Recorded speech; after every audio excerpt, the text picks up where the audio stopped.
Hi everyone, it's Tristan. So this is going to be our last episode for a few weeks because we're taking July off, but that makes this a perfect time to explore our back catalog. Our episodes go back to 2019, but they're as relevant today as ever. If you want to learn about cults and how we gain sovereignty over our minds, check out our conversation with cult deprogramming expert Stephen Hassan. If you want to learn about what civil war looks like in the digital age, check out our conversation with Barbara F. Walter. And if you want to hear about social media's big tobacco moment, listen to our conversation with Facebook whistleblower Frances Haugen. You can find those episodes and much more at humanetech.com/podcast. And with that, here we go. Why isn't Twitter doing more to get bots off their platform? Why isn't Uber doing more to take better care of its drivers? Well, what if they can't? Venture capital-backed companies like Twitter and Uber are held accountable to maximizing returns to their investors. When they become public companies, they become accountable to maximizing returns to shareholders. And they've promised Wall Street outsized returns, which means Twitter can't lose bots if it would significantly decrease their user count. And Uber can't pay their drivers a better wage if it competes with their profits. But what's the alternative? What might it look like to design a funding and ownership model that incentivizes a technology company to serve all of their stakeholders over the long term, and especially the stakeholders who are creating the value? I'm Tristan Harris. I'm Stephanie Leb. And this is Your Undivided Attention, the podcast from the Center for Humane Technology. And today in the show, we're talking with two experts on creating the conditions for humane business, and in turn, for more humane technology. Mara Zepeda and Kate Sassy Sassoon of Zebras Unite. Zebras Unite is a member-owned cooperative that's creating the capital, the culture, and the community to power a more just and inclusive economy. Mara is their managing director, and Kate is the director of cooperative membership. Welcome, Mara Zepeda and Kate Sassy Sassoon. Welcome to Your Undivided Attention. So glad to be here. Happy to be here. So maybe just to establish a little North Star for where we're going to head in this conversation, many people might wonder, what do zebras have to do with solving many of the problems and the catastrophes that we're talking about on this podcast? And I think one of the super exciting things about what you all are working on is it's going deeper into the stack of the problem, which is the ownership and economic models that sort of set up a perverse race in the first place, a perverse game. You know, we often talk about with Twitter, is the problem free speech or censorship? Well, no, we got to change the game of what Twitter is even doing to society. And you're sort of saying we have to change the game of the economy. And we have to have a vision of an economy that really works for people.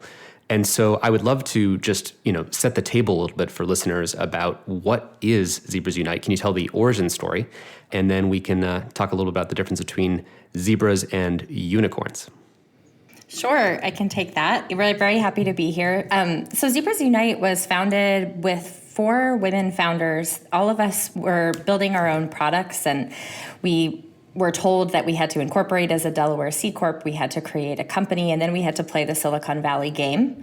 And as we started to do this back in 2017, what we were noticing is that the structure really incentivized certain outcomes, as we all know about scale and user acquisition, growth at all costs, and making sure that you create as many profits as possible for investors. And so what we realized and what we published in our manifesto, Zebras Fix What Unicorns Break, is that the business model is the message.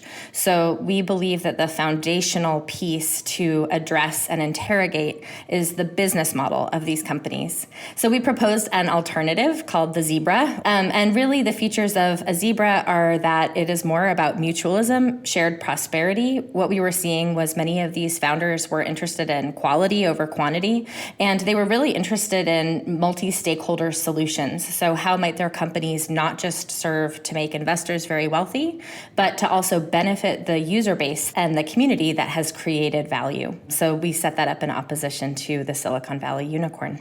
Actually, maybe it's good just to explain what is a Silicon Valley unicorn. Not everyone might be familiar with that term, but just you want to say what in contrast, what is a unicorn that is typically desired in Silicon Valley?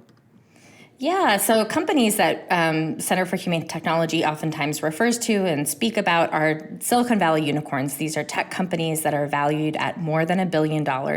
And by and large, they're taking what's called venture capital, which is very high-risk capital, in order to provide completely outsized returns. If you were to invest $1, what you're looking for is $100 or $1,000 or $1 million. And so, in effect, the type of scale that the Social Dilemma and CHT has spoken about so beautifully is really, that's a mechanism of a Silicon Valley unicorn company. In order to have that type of company, you need to reach that type of scale. And so Silicon Valley unicorn companies are valued at over $1 billion. They're laser focused on user acquisition. They tend to have pretty dubious revenue models like advertising, because those users are not going to be paying for the services by and large. And so you end up creating a whole system of perverse incentives that we're seeing play out over and over again. So that's kind of what a unicorn is. And there's a massive amount of capital in the market that's available for these types of unicorn companies. And what we are advocating for is that we need many different other types of capital experiments to incentivize other types of behavior. So obviously many listeners of this podcast, when we talk about the problems of social media, misinformation, addiction, fake news, people don't necessarily say, well, why would the funding model, the venture capital that built Facebook or Twitter in the first place, why would that have something to do with the problems that we're seeing? So do you want to talk about how the venture capital, the capital that funds this, drives some of these problems? Because I think that'll set the stage for how new ownership and new governance structures can get us out of it. Sure, I'll do my best. So technology companies don't have collateral. In order to start this, maybe let's just think about if you were to buy a house or if you were to buy a car. If you buy a house, if you buy a car, generally you have a mortgage or you have an auto loan. And so that thing has behind it a piece of collateral, which is called your house and it's called your car, right? So there's something physical and tangible that you are getting a loan on. The thing about technology is that there's no collateral. There's no physical object there, right? There's just a bunch of bits flying through the ether. I have my computer, but that's not the collateral of my business. And so as you started to have technology companies, you had to have capital that would be able to capitalize these companies that were very risky. Who knew if a bunch of bits on the internet was going to add up to anything profitable? And so that high risk capital is called venture capital. And venture capitalists traditionally are people who are very wealthy. They have to be what's called an accredited investor. So somebody who's already wealthy, worth $1 million, making $200,000 a year. That wealthy person puts money into a fund, and that fund is this high risk fund that then capitalizes this technology company. And so that's how you get venture capital. For those of you that are dorky and interested, it goes all the way back to the whaling industry, because whaling was one of those industries that was very risky. You didn't know if you were going to go out with your boat and catch a whale after a year or not. If you've read Moby Dick, there's actually a lot of this in there. So what you have then is this capital mechanism that says, okay, well, this is really risky business. We don't know if anything is going to yield here. And so we want to maximize our returns. We want to get as much money back as possible because this is really risky and chances are you're going to fail. So many of you probably know the failure rate of startups. 99 out of 100 startups will fail insofar as they'll not IPO, they won't exit to the public market, they won't get acquired. And so this risky capital means that when you have a fund, they need to have one unicorn. They need to have $1 billion company for every 99 companies that they put out there into the world, because that one company has to carry the returns for all of the other companies that they funded, right? And so that type of flavor of capital essentially is high risk capital that's creating technology companies that are then incentivized to make as much money as humanly possible, because you have to have the outsized returns in order to make up for all of those other companies that went bust. And so what you have essentially is a growth at all costs model. So I liken it to, if you were to do this with a car, let's say there were 100 cars on a lot, you decide that you're going to take out an auto loan on one, and as you're driving off the lot, the auto dealer says, we actually are going to need you to get enough value out of this car to pay for the other 100 cars on this lot. So you're setting these businesses up for a real losing proposition.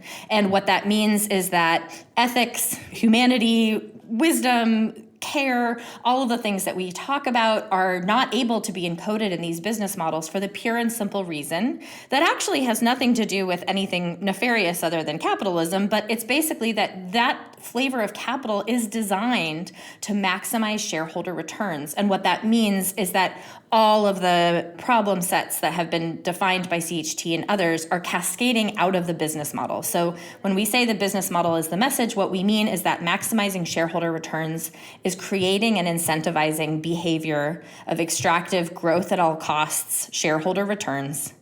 And by definition, there's not a lot that you can do with that if that's your mandate. These investors have a fiduciary responsibility, meaning they have pledged to get as much money as possible out of these businesses. And so that's why you have to respect and acknowledge what that flavor of capital is for. 99% of companies should not take on venture capital because they're never going to reach that type of scale. And then what that necessitates is that we need flavors of capital for tech-enabled companies that are the 99% that are not served by venture capital. And then that's where we start to get into all of these questions around alternative capital, governance, ownership, and all of the different ways that you can essentially mix and match these elements to create more just technology. I'm so glad that you're sort of teeing this up really slowly here, because let's make it concrete for the examples that listeners of this podcast will know of. So can Twitter or Facebook not become billion user companies? Like if they said, oh, shoot, we really want to make democracy work. Let's have these small civic spaces where you have 30-person conversations and Twitter builds features for PTA meetings and parents can get together and talk to each other at scales of about 30 people and not grow to the moon in the shortest amount of time possible. Twitter can't do something like that because it's already signed on to the infinite return growth obligations of venture capital. And once they're there, there was this early situation, I remember in 2017, where Twitter had been reporting to the public stock markets that its user base was something like 350 million users, something like that. And of course, that was actually counting the bots. That was counting all these fake users. So they actually had a disincentive to clean up and get rid of all these fake accounts because they'd already anchored themselves to these expectations that made it impossible for them to do the right thing. A friend of mine in Berlin used to say, you can only have the ethics you can afford. And right now, the venture capital model makes the ethics that we need, the wisdom that we need, unaffordable to those actors. And just to make this real for a lot of people who listen to this podcast, we have so many people who come to us saying, we want to build a humane tech startup. And they then raise venture capital. And so I think part of what you're getting to is if you start by raising that venture capital, it might be pricing you out of doing the right thing later when the time really comes ripe. Yeah. So I think, Tristan, you just nailed it. I hope everybody goes back and just re-listens to that because that's one of the most succinct summations that I have heard. So if that is true, if runaway user growth and growth at all costs is the mandate, then where do you intervene, right? So the question is what is to be done? And there's a lot of hypotheses about that. We can talk about regulation. We can talk about training technologists around different types of practices. At the end of the day, why Zebras Unite exists is our hypothesis is there are two specific intervention points that you have to press on. It comes down to power. Who holds power, right? So now we have to unpack what power means. Power means who owns this company. There is no better example than what we are living through right now with Elon Musk choosing to purchase Twitter and essentially taking that asset out of the public market and saying, I own Twitter. A bunch of private equity firms own Twitter, right? Who owns something gives them power over the decision-making processes of how that company behaves. Right? And similarly, governance. Who is on the board? Who is making decisions? You'll recall that Elon Musk was first invited to potentially be on the board of Twitter. And so you look at examples, Nathan Schneider had proposed many years ago that Twitter's user base itself own and govern Twitter. And so what would it look like if the users themselves purchased shares and then the users themselves created the governance structure and then those users could in turn embark on a great democratic decision-making process of what content should we moderate, who should be on here, should Trump be on here or not. So really foundationally what we are driving home is that in order to change behavior you have to change who has power, and in order to change who has power you have to look at who creates the value. And so platforms like Twitter, where they have users that are creating the value, are most obviously the people that you might wish to consult from an ownership and governance perspective. And Sassy, I'll kick it to you there because I know that this is now where principles, age-old principles, we do not need to reinvent any wheels here, age-old principles of cooperative economics now come into play. And so rather than us saying, the sky is falling, what are we going to do? We can actually learn from this wisdom base that Sassy knows and holds and has been a part of establishing in order to inform how we might help these tech-enabled companies.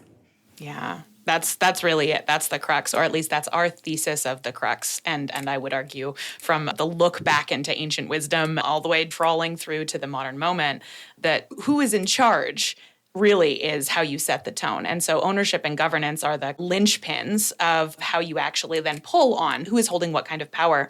The modern cooperative moment, one of the articulations of that was these amazing folks who basically had the exact same response to essentially their town. There was a company town. Venture capital essentially had captured their entire economic chain. They were living in company housing. They were shopping at the company store.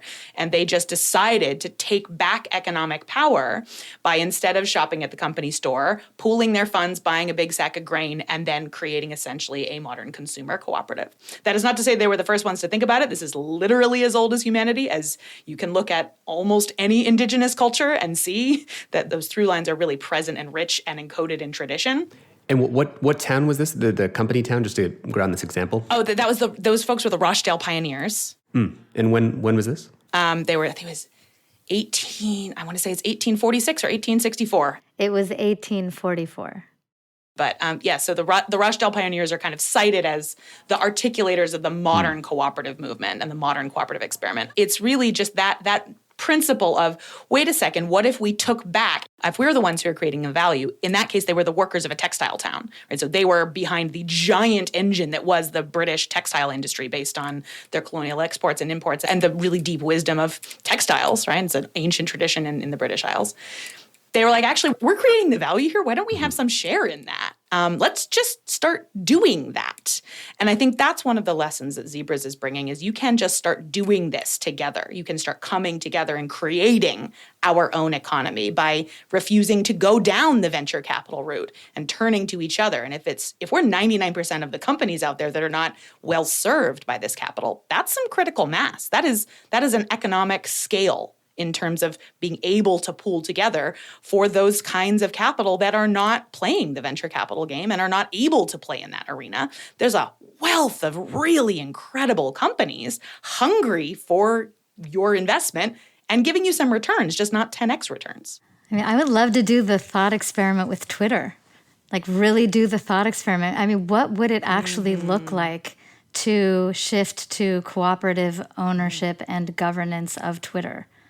And just to ground that, so with Twitter, like it's the users, you and I and everybody who logs in, who makes posts, like we're the ones creating the content. So we're doing the labor that goes, we're the unpaid Uber drivers of driving around attention for the whole world. And we're doing that labor for free. We're generating data that gets used to personalize what things go to whom, what would enrich the recommendation systems, the targeting, the addictiveness, all the things that make Twitter operate more and more efficiently. We're also generating that. And so as we're generating all that value, but hey, when's the last time you got paid with a paycheck from Twitter? Like, where did you get that in the mail last month? No, we didn't get so where is that value going? Well, it's going up into the stock price of this public company.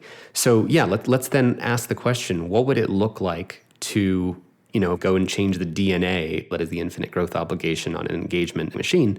Let's change that DNA to something that is in harmony or symbiosis with its environment. How will we do that?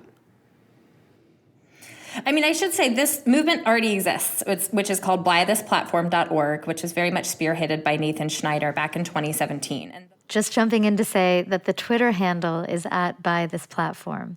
The URL is buytwitter.org.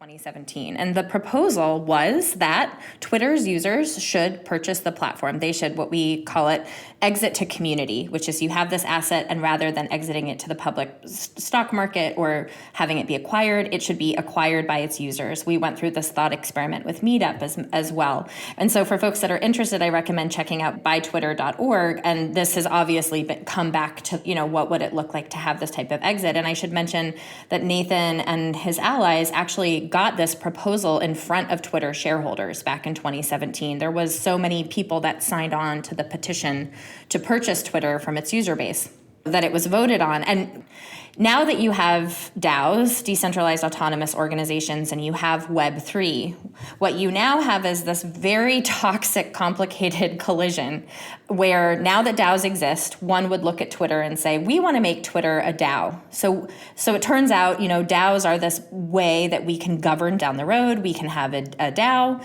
And then we are going to capitalize that by having a venture capital fund that specializes in Web3 and crypto to fund that exit. And then they will have another scheme on top of that for how those investors get rich. So what's really interesting in this moment right now is you are seeing a lot of well-meaning people inside of the Web3 space that are saying 6 years later, it turns out we do have the tools to do this, to exit to community using DAOs. But PS, the way we're going to do that is to tokenize it and to essentially add on top of that some type of Bitcoin layer or crypto layer.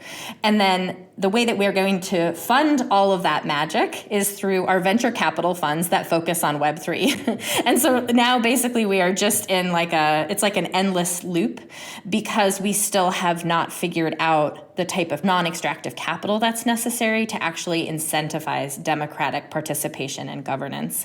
And so we're just about to roll into a tsunami of really bad decisions. I mean, we're already there because of how hot and heavy people are on Web3 and how this notion of decentralization is very sexy. And I think where I've really learned so much from Sassy is that these tools and these structures do not democracy make. There are intensely personal, relational practices of capacity building and trust that are necessary in order to make all of this work. And that gets fundamentally obliterated as we talk about the Web3 space. Mm-hmm. Yeah, to kind of drill into that experiment, like to paraphrase Churchill, democracy is absolutely the worst system except for literally every other one, right? So that having a way to actually govern these things is a challenging scenario, right? Like how do you democratically govern an organization at the scale of Twitter? Like what would that look like? Well, it turns out we've got some tools for that, right? So one way you could actually do that, so let's put it in a little isolated thought experiment chamber, right? We've got a platform, it's got all of these users to, really bring that wisdom forward that you just shared, Tristan. We are providing the value, we are providing the labor, the brilliance, the connection, the humanness of it, which is ultimately what is being capitalized or being extracted to capitalize and inform all these other ad-based things. So, okay, we've got this lovely platform. Instead of that money going up and driving the stock price, and instead of the decision-making coming from folks who are tied to maximizing that stock price, what if we just flipped it and gave all of the members one vote? And then that vote was for two things. One, electing a representative board of directors who could be doing the governing of what kinds of strategic planning are we going to do, what kinds of feature sets are we going to maximize, what kind of guardrails do we want on our platform, what kind of goals do we have for society because we are clearly operating at societal scale, et cetera, so that everybody, all that one member, one vote, not one set of capital units, one vote, right? One body, one vote is one way you really keep capital from having an outsized influence, right? So one member, one vote, you can vote for that board of directors. And then you could also vote on referenda, right? You could vote on when the board says, all right, this one is important enough that we need your actual opinions and input here. So we're going to put this out and actually take a referenda on X issue or Y strategic plan or Z decision, right? And so it's a very simple lever. Instead of saying all of the guardrails and constraints and structures that are going to create this space are actually in the hands of a very few people, which just think of it from their perspective. Say you have a brilliant ethicist in that team. Say you have a staff person who is 150% signed on to creating and centering humane tech. What can they do against the incentives they're stacked up against, right? Especially if they don't have a lot of social capital or power, right? But if you just flipped that switch, instead of the staff being the ones in charge of the whole experiment, if you put the value creators essentially in charge of the whole experiment and put that brilliance and wisdom and need up for a vote and then like laddered that power up into creating the direction of the company. It's not going to be perfect. It's going to be as perfect as a massively diverse, emergent group of humanity, but it's going to be a lot better than a very small group of people with finite wisdom who have an insane profit motive driving their literal every task. Right? The literal every task that I'm doing as a Twitter user, what's my incentive? I want to participate. I want my voice to be heard. I want to hear the voices of other people. I want to be able to find the voices I want to talk with. That's my incentive. So I'm actually able to afford to implement ethical decisions if that's my value proposition, right? Whereas the staff person who must churn out returns with every decision they make, they're not able to afford that, right? Right. I mean, I think a good way to think about this is how does the priority list of decisions and initiatives in the company get set? A lot of people look at Elon Musk buying Twitter and say, oh my God, well, I think this guy's more on my side than the last team. So maybe they're going to add that edit button, or we can hope there's going to be a couple more ethicists in there. But ultimately, so like, okay, let's imagine we step into the body of the organism that is Twitter. There's like this office, there's like these people, and there's some ranked set of priorities, and there's some objectives, some quarterly objectives. And what decides what that priority list is? Now, let's imagine like there's these harms of Twitter, and there's like, let's say, certain marginalized communities or international communities in civil war in Ethiopia that where there actually is a civil war going on, and there are sort of like spread of information that actually causes more conflict. But those people don't have a seat on Twitter's board. And how many people in the San Francisco office of Twitter have any reason to be thinking about that particular constituency? Or, people who are getting more harassment because that's a particular constituency, and often not males and not white, men in San Francisco. And so why would those priorities be set according to that group? And so what you're getting to is how would we come up with a representative set of priorities that relate to the harms that are most salient to the people who actually experience them? Now, one of the problems, though, of course, is scale. So you have, at the scale of a platform that affects the entire world in hundreds of countries, how do you prioritize that, right? I mean, and also then the code base is like located in a sort of central location. So I don't know, I'd like to keep unpacking this a little bit because I think it's such a good case study for where do you intervene in the system. We often talk about Donella Meadows and the leverage points framework. You can intervene in the design changes, you can intervene in the business model or the capital structure, but let's like dig deeper into these layers and figure out how would we make it better. Yeah, I mean, I think that's where Zebras Unite has oftentimes said that we can spend our energy playing offense or defense. And so we can continue to talk about Twitter in this conversation if you'd like. It's not where our highest and best use is in some ways, because our hypothesis is that there are actually a bunch of ethical founders out there that are already creating different alternatives and models that Twitter could probably learn from.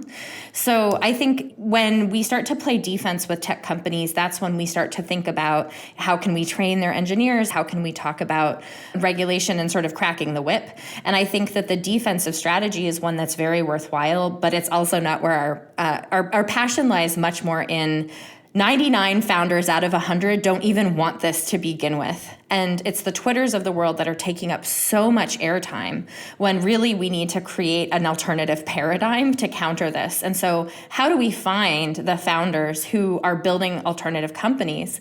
And the challenge is that it's not about scale for them right now. These are really small experiments that are invisible. And so you have, on the one hand, I think the strategy that is being sucked into a vortex of how to course correct on platforms that are not only too big to fail, but they're failing, and in the process, they're bringing down an extraordinary number of systems with them. And then where I think our movement was born from, and what we really try to focus on and believe, is the other founders out there that are wishing to proactively, at the jump, design companies that have alternative ownership and governance, that are seeking alternative capital so they can make different choices, are the types of companies that we need to start investing in and that we need to start surfacing. And I should also say that what's interesting is in 2019, this was kind of under the radar, but Business Roundtable, which is, some of the top Fortune 500 CEOs, really those types of companies are, at least in word, if not in action, along for the ride of recognizing multiple stakeholders in companies. And so for those of you that weren't following, this notion essentially that rather than the mandate of a corporation being solely to maximize shareholder returns, they then began to consider other shareholders, including workers and suppliers and the environment and communities. That's a great place to actually start to have a really rich conversation with those 181 Fortune 500 companies on the stock market that are saying, okay, we recognize that we have to start to do things differently. And so rather than kind of like force the issue down the throats of technocratic billionaires, there are so much opportunity that exists. Zebras, is international. So you look to all sorts of other countries that have figured this out. And I think that's where there's a lot of really rich experiments to learn from.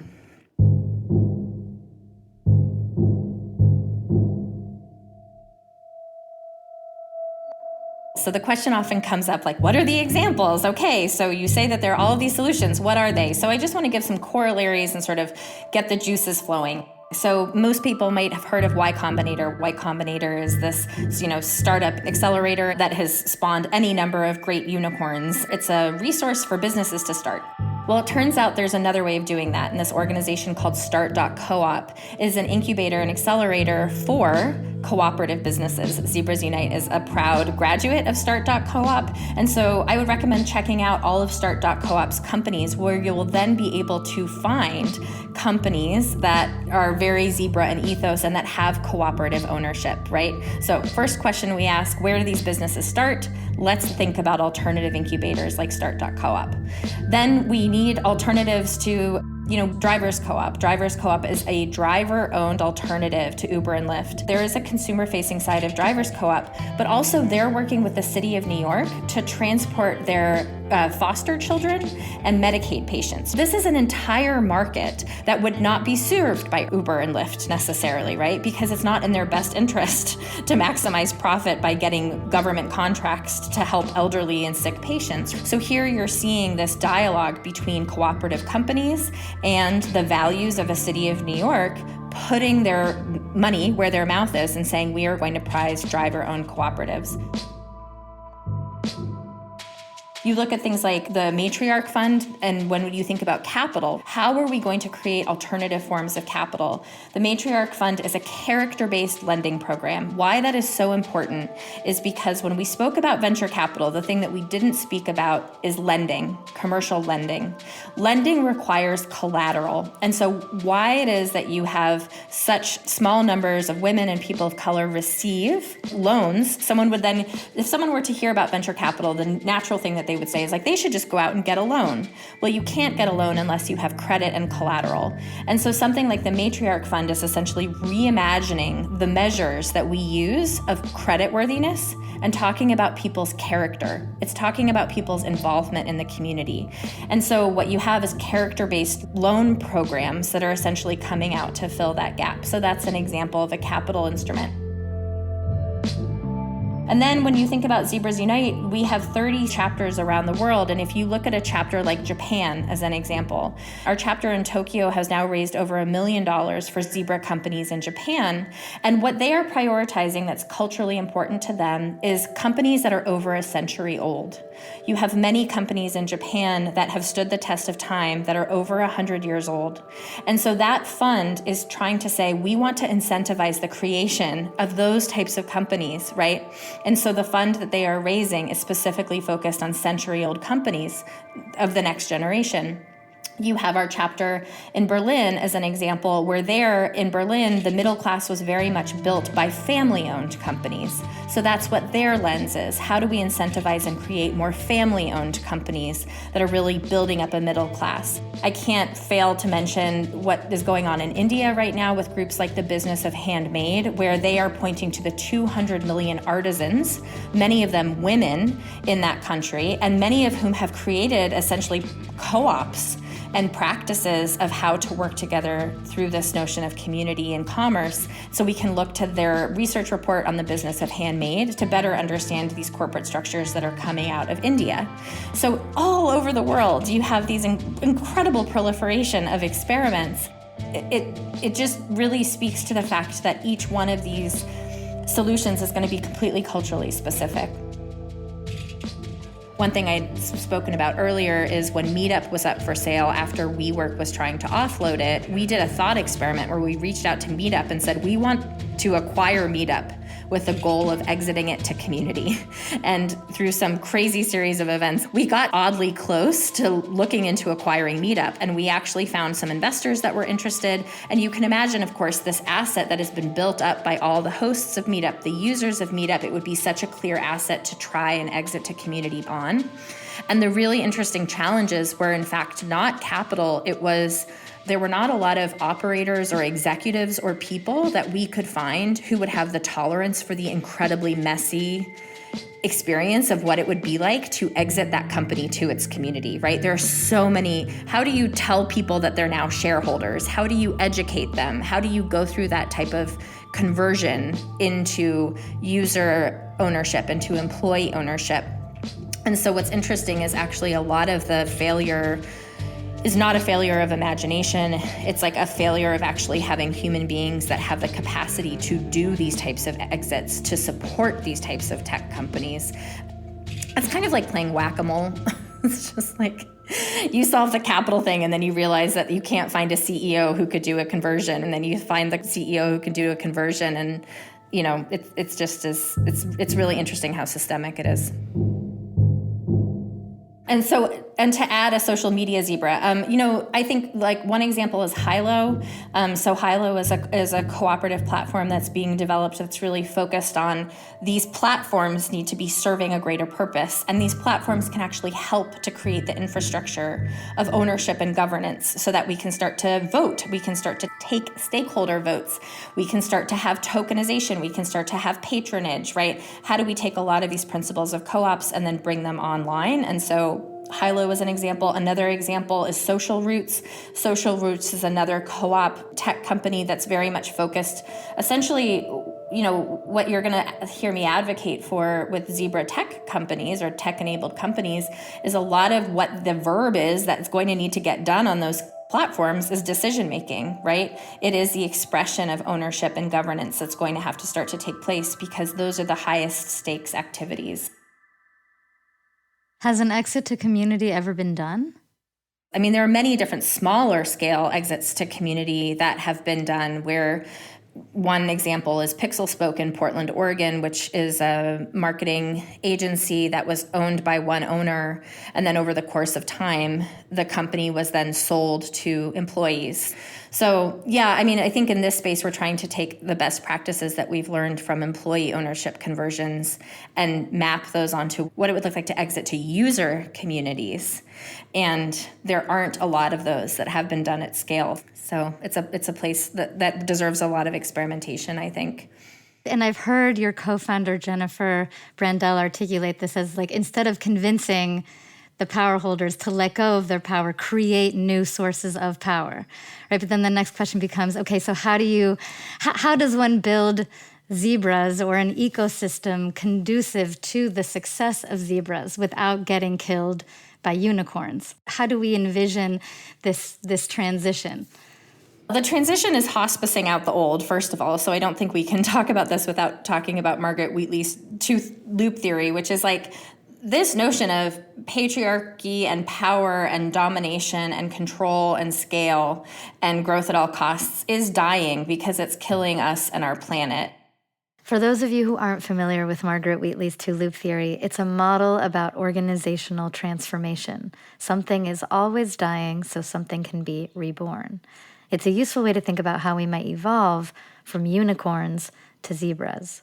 And so we don't actually even have to worry about the dinosaurs becoming obsolete. It just so happens that they're taking down all of these systems and things that we love with them, which is incredibly grief-inducing. And it's a tremendous experience right now to watch all that they are killing in the process. It's like, Saturn eating his child. I mean, it's incredibly devastating to watch how you're trying to help these dinosaurs make better decisions. And in that process, Margaret Wheatley describes essentially hospice workers who come in to try to help that death process be not as violent and harmful as what they're making it to be.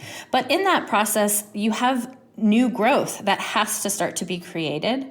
And that's where the creation of new power comes in. That's where people actually get energized. That's where you find that there's a lot of creativity, common cause, mutual aid, solidarity, people feeling energized, people feeling like they're creative. And so I think where we are focused on at Zebras Unite is, first of all, culture. So we have to start to tell these different stories of these small experiments that are in the culture that are not getting any airtime. Second is community. Those founders feel isolated. They don't know where to turn to. They're looking for business support and recommendations and ways to grow their businesses. And they actually need skills and tools in order to grow those businesses, and different types of corporate forms, different types of incorporation documents, all of the plumbing that's necessary to create a business has to be reinvented. And we have to draw on old models in order to do that. And then third is capital. So we need to actually invent new capital instruments, new capital products that are going to serve these types of companies. And the invention of new capital products is not an insignificant task, right? Because it fundamentally comes down to approaching investors, approaching banks, credit unions, and saying the types of things that you believed to be risky and the types of people who you have traditionally excluded from capital markets, you're going to have to take a chance now, because they are the ones that have the solutions that we have been waiting for. And so in order to do that, it's creating the type of capital products that make them feel comfortable, and that show that it's really going to meet a need and there's going to be a financial upside. That's incredibly important. And I'll just, as we are inventing new forms of capital, I would actually say we're transposing in a way, because the kinds of capital that we're talking about, right, like community-based capital, patient capital, things where we can share risk and so redefine risk in the eyes of those who are holding more, so that we understand that the many is actually less risky than the one, right? All of that is actually just a return to older forms of organizing how we do this human thing. Right? That's a lot of coming together. So I would argue often when we think about, when we get asked this question a lot, scale. How do you scale a Zebra type thing? How does Zebra-ness scale? I would ask us to really ground back and question what we mean when we say scale. Do we mean one big company? Or do we mean noticing and naming the giant sea and groundswell of all the other companies that exist that are not one company? Now, that is harder to do, right? That is harder to do, to see, tell 99 stories versus one story takes literally more time, literally more energy, but that's the correct allocation of time. You're asking, how do we scale this thing? Tell the story of the 99 things, right? And then actually invest in those and weave them together, because that's actually the solution. As someone who has spent my life swimming in the existing solidarity economy, sharing economy, whatever you want to call it, it is a giant, vibrant world. It's just sub rosa because it's not attractive to the narrative that premises the one. So it's here. We just got to see it. And I think to that, zebra, I don't know if we defined this, but, unlike a unicorn, zebras are real. They're both black and white. And what most people don't know is the way that zebras avoid predators is all of their stripes when they get together. A herd of zebras is called a dazzle. And it's that dazzle that creates confusion, because the lion doesn't know which one it's going to go after. And so to Sassy's point, the way that you create an alternative is to create diversity and multiplicity and volume of these different types of experiments, all of these different founders of a different stripe. And then it's through that it's a confusing pattern, because there isn't one. That's the beauty of creativity, right? And so that's actually the protective apparatus, in answer to your question, Stephanie, of how we are not going to beat the unicorn. We're not going to beat this idea of competition. But we have, in the Darwinian sense that is often overlooked, collaboration and cooperation is also a survival mechanism, and that's our hypothesis. So first of all, I love that you're just bringing up that if we don't have a positive vision of where we want to go, then we're just left with dystopias all around us, right? That's actually one of the things we really wanted to cover with you for this podcast is, we're aware that we cover some dark topics on how the current cancerous sort of infinite growth obligation structures, like you say, break our world. And we do need to have a positive vision for an alternative. And I think the Bucky Fuller quote that basically something like, don't try to change the existing paradigm, make it obsolete by creating a new one. Now, but that brings up some really interesting questions, because there's this question of, can the new one outcompete the old one when you have Metcalfe monopolies, where the Metcalfe aspect is the Metcalfe law that, a power of a network grows with the square of its members. And so you have a network where I don't want to use 7 different currencies. I want to use one because that gets me into all of them. I don't want to use 80 different social networks, even though plurality is better. I want to use just the one that gives me the maximum reach, where I can reach the most number of people. And that's kind of where the challenge has always come up, is if we want to buy Twitter or turn it into a DAO that's for the people, well, how are the people going to get the capital to do that compared to the venture capitalists who already have billions of dollars that can actually buy it? So one of the problems is, if we want the people to be able to do it, where we're outcompeted by capital itself. The people don't have nearly as much capital as these sort of handful of smaller actors that can kind of do it. So I guess the question I want to get to is, how do we create something new that is defensible in the face of these older structures? We know the older structures don't work. We know that they will eventually cannibalize the life substrates upon which they depend. But the problem is they can keep doing that for so long until it's too late. And what we're trying to figure out is, how do we accelerate a transition to something new that is defensible? It's sort of like, can the peaceful tribes outcompete the warlike tribes? We can create a peaceful alternative, but if they just get killed by the warlike tribes, that's kind of one of the big challenges that comes up. Yeah, I think that we are not going to outcompete this. This is not about competition. It's what's going to happen is we're all experiencing the climate crisis. And so it's going to come down to who's around the corner that has water. And, so I think that we are in a position now where we just can't even be operating at that type of globalized scale anymore, because it's going to come down to our immediate communities. I'll toss in one short example that bridges the gap here as well, though, for those who are thinking about scale as part of their solution set, right? Because when we talk about a Cambrian explosion of solutions, I want all of them. I want all of them in the room, right? So one example that is very deeply place-based and very deeply relational and paradigm shifty is actually the Mondragon Corporation, which some of y'all may have heard of, some of you may not know. For those who don't, it basically was started as a resistance and self-survival movement in the Basque region of Spain with a very visionary human, Father Jose Maria Arias Mendiareta, who came together and said, hey, we are oppressed peoples. We should own the means of our own production, and we should own the means of our own banking, and we should own the means of our own housing and financing, et cetera, et cetera. And they, at this point are a cooperative federation that is a global company that has worker owners in a federated network of co-owned and co-operated global consulting firms, manufacturing firms, banking firms, childcare institutions, grocery stores, et cetera. And they are deeply a zebra company, and they have scaled. So to really draw how that is possible, but they have scaled because they are serving a deeply place-based and deeply needs and connected and relational community and the needs thereof. So that is really the route that Zebras is arguing for, is that as we think about how are we going to make outsized impact, it's not through one big project that brings everyone into the tent. It's through a million little projects that then builds our own tent together.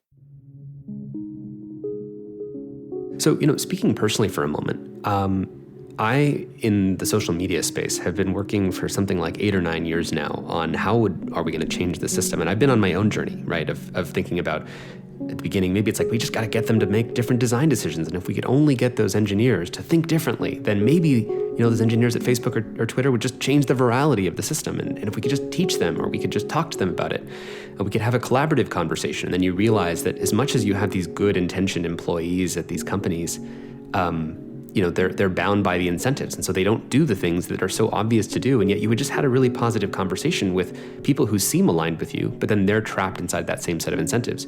Another thing that kind of comes to mind, though, is how much of my time and the community that I think I'm a part of has spent just hours and hours trying to convince a small number of people to do something different than what they're doing.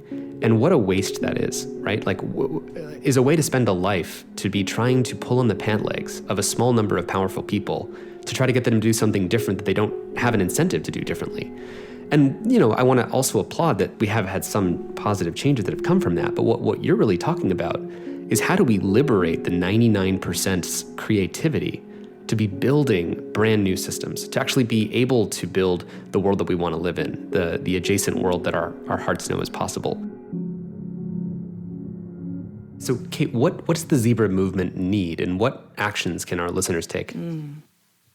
The zebra movement needs more zebras to self-identify and come to the table. The zebra movement needs capital. So it needs people to be awakened to our mission and how it is actually not just going to have positive social returns, but can have positive economic returns. And it needs people to join on to the great project of changing their mind about what's time and energy, quote unquote, efficient, and start investing in building the deep and complex relationships with their livelihood, with their economic livelihood, with their products, with their markets, et cetera, that will generate this fertile sea of, well, what if we just owned this and then we took it over and then we operated in that fashion? So people really need, capital, culture work, and to start really mindset shifting from quick, fast scale to deep, rich, connected. So join the community, and then maybe join the co-op, and then join the party. Join the dazzle. Join the dazzle.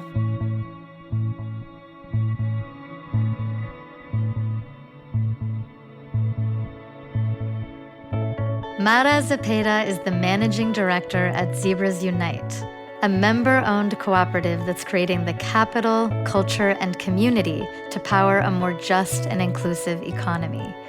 She's also a senior consultant and board member at Harken, which is devoted to helping newsrooms, companies, and organizations meaningfully engage their audiences and communities.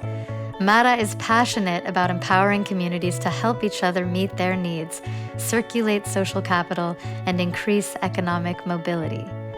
Kate Sassy Sassoon is the Director of Cooperative Membership at Zebras Unite and a Zebras Unite founding member. She's also the founder and principal at Sassy Facilitation, supporting cooperative communication. Kate is a lifelong cooperative advocate and is devoted to creating efficient and ethical processes for high-impact collaboration. The Zebras Unite Co-op serves a community of over 6,000 members in about 30 chapters spread out over 6 continents. Learn more at zebrasunite.coop. Your Undivided Attention is produced by the Center for Humane Technology, a nonprofit organization working to catalyze a humane future. Our executive producer is Stephanie Lepp. Our senior producer is Julia Scott. Mixing on this episode by Jeff Sudekin. Original music and sound design by Ryan and Hayes Holiday, and a special thanks to the whole Center for Humane Technology team for making this podcast possible. You can find show notes, transcripts, and much more at humanetech.com.